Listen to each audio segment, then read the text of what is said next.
뭐 언제까지 갚을게 라고 얘기를 해요. 근데 뭐 하루, 이틀, 열흘, 한 달 이렇게 지나도 그런데 안 준다. 그러면 무조건 고소죠. 그때는 깜빵입니다. 깜빵. 감옥행이에요. 감옥행. 차라리 회생이 100번 1000번 낫죠. 네, 안녕하세요. 도산 전문 변호사 박승우 변호사입니다. 오늘은 개인회생과 사기죄에 관해서 좀 알아보도록 하겠습니다. 이 주제를 다루려고 하는 이유는 뭐냐면 개인회생을 신청하고 사기로 고소당하시는 분들이 종종 있습니다. 문제는 뭐냐면 근데 이제 사기죄가 성립이 되면 개인회생이 문제가 되지 않습니다. 개인회생이 이제 아무 의미가 없어지게 되는데 법원이 사기죄를 바라보는 시각이 많이 변했어요. 과거에는 전과가 없고 초범이고 뭐 금액도 뭐 좀 비교적 낮고 이러면은 집행유예를 해줬습니다. 좀 약간 그런 추세였어요. 근데 지금은 초범이어도 합의가 안 되면은 징역을 살리는 분위기입니다. 네, 징역을 보내요. 법정 구속을 시켜버립니다. 6개월이라도 살아라 이란 말이죠. 근데 그러면 이제 직장이 있으신 분들 같은 경우에는 직장에서 잘리게 되시는 거죠. 그리고 더 큰 문제는 뭐냐면 사기죄로 걸린 금액이 이제 채권자 목록에 들어가야 되고 그 금액은 전부 다 갚아야 된다는 것도 문제인데 그만큼 개인회생을 할 수 있는 시간이 뒤로 밀려나는 겁니다. 감옥에 있는 동안에는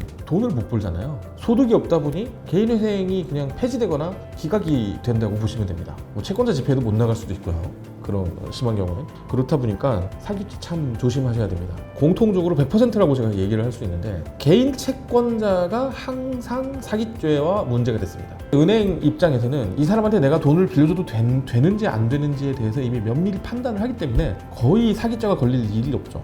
그리고 은행에서 대출이 되실 때에는 대부분 신용이나 여력이 되시는 분들이 많기 때문에 아무래도 사기죄가 성립되는 경우가 별로 없죠. 근데 개인한테 빌리시는 분들의 공통적인 특징이 뭐냐면 빌리고 다 빌리고 난 다음에 더 이상 갈 데가 없을 때 대부분 다들 개인한테 채무를 부담하시게 됩니다. 그러면 이때는 사기죄가 성립될 가능성이 매우 높죠. 왜냐? 갈 때까지 다 가보고 난 다음에 개인한테 빌린 거다 보니까 이미 내가 채무를 감당할 수 없는 상황일 경우가 많고요. 그 다음에 개인 채권자 입장에서도 짜증나고 열받는 건 뭐냐면 대부분 개인 간의 거래다 보니까 그냥 믿고 빌려줍니다. 네, 믿고 빌려줘요. 이자 한 푼도 못 받습니다. 안 받아요. 언젠가 갚겠거니 저 사람이 나한테 설마 뭐 거짓말을 하겠어? 아니면 나를 배신을 하겠어? 이 생각을 하고 한단 말이죠. 근데 뭐 하루, 이틀, 열흘, 한 달 이렇게 지나도 안 됩니다. 못 갚게 되죠.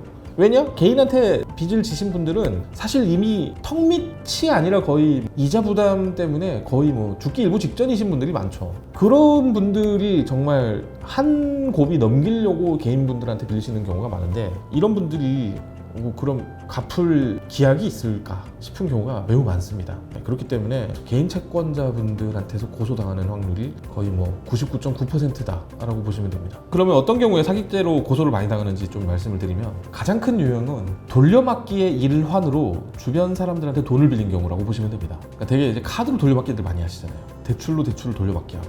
근데 이제 이게 어느 정도 일정 이상이 되면은 더 이상 안 됩니다. 더 이상 빌릴 카드사가 없거나 아니면 대출이 안 나오거나 이런 경우가 많거든요. 그러면 어떤 선택들을 하시냐면은 개인을 통해서 돌려막기를 하십니다. 그러니까 아는 사람한테 빌리는 거예요. 아는 사람한테. 근데 문제는 뭐냐? 뭐 언제까지 갚을게 라고 얘기를 해요. 그래서 그 사람 입장에서도 그날까지 꼭 나한테 줘야 되는 상황이 되는 거예요. 그런데 안 준다. 그러면 무조건 고소죠. 무조건 고소라고 보시면 됩니다. 이런 경우가 가장 많았어요. 이게 간단하게 생각을 하시면 되거든요. 돌려막기로 안 되면 회생을 하시면 됩니다. 회생을 하면 되는데 내가 회생 뭔가 별로다. 뭔가 인생의 낙오자처럼 느껴지는 것 같고 패배자처럼 느껴지는 것 같아서 싫다라고 해가지고 개인한테 빌리시는 순간 그때는 깜빵입니다. 깜빵. 감옥행이에요. 감옥행.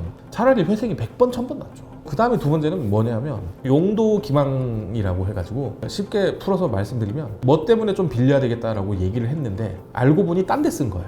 어떤 경우에 많이 나오냐? 도박입니다. 예를 들어가지고 내가 오늘 뭐 도박장에 가가지고 도박을 해야 되는데 돈이 없어요. 그래서 제가 PD님한테 다른 얘기를 하는 거죠. 병원비가 필요해서 뭐 집에 공사를 해서 내가 뭐 사업하는데 사업 자금이 급하게 필요해서 해가지고 그 돈 받아가지고 도박하러 왔어요. 그런 경우입니다. 제가 아까도 말씀을 드렸지만은 빚을 더 이상 변제할 방법이 없다 싶으면은 여러분들께서 반드시 선택해야 되는 거는 개인회생입니다. 개인한테 빌리실 생각 하시면 안 돼요. 사채업자 찾아가실 필요도 없고 개인들한테 돈 빌리실 필요도 없습니다. 개인 간의 돈 거래는 없다고 보시면 돼요. 그렇기 때문에 정말 턱 밑까지 돈을 갚을 수 없는 지경에 이르시면 사람을 찾으시려고 해도 변호사를 찾으시라고 말씀드리고 싶습니다. 더 궁금한 점이 있거나 알고 싶으신 부분이 있다면 영상 하단 링크를 통해서 상담 신청해 주시면 저희가 친절하고 자세하게 상담해 드리도록 하겠습니다. 내용이 마음에 드셨다면 좋아요, 구독, 알림 설정 부탁드립니다.